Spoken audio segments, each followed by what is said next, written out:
Good morning. My name is Reverend Dale Brown. It's hard for me to imagine Austin, and Austin is taping this across the table from me, that in the first Sunday in July, I will start my 38th year as a United Methodist pastor. And I tell you, I wake up as excited to do that as I did when I was a kid. And I want to tell you about one of my favorite writers. Her name is Anne Lamott.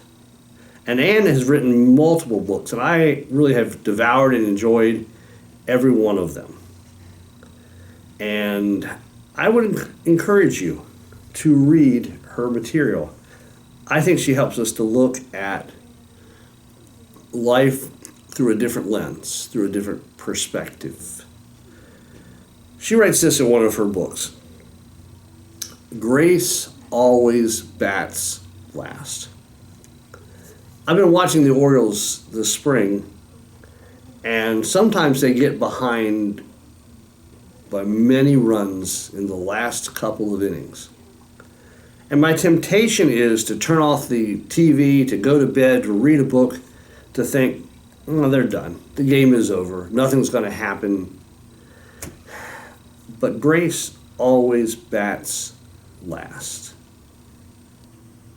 And so it is with life. We may think that we are beyond the redemptive work and hand of God.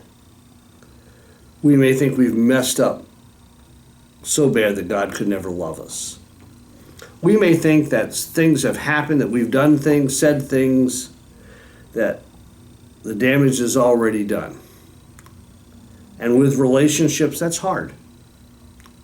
But grace always bats last. Even if the healing, the restoration, the reconciliation takes more than our lifetime, it's still not the end of the story. Grace always bats last. Sometimes the Orioles come back. They win the game. Sometimes they lose the game in the last inning. But I'm reminded of the reality that with God in life, grace bats last. And that when grace is involved, anything is possible.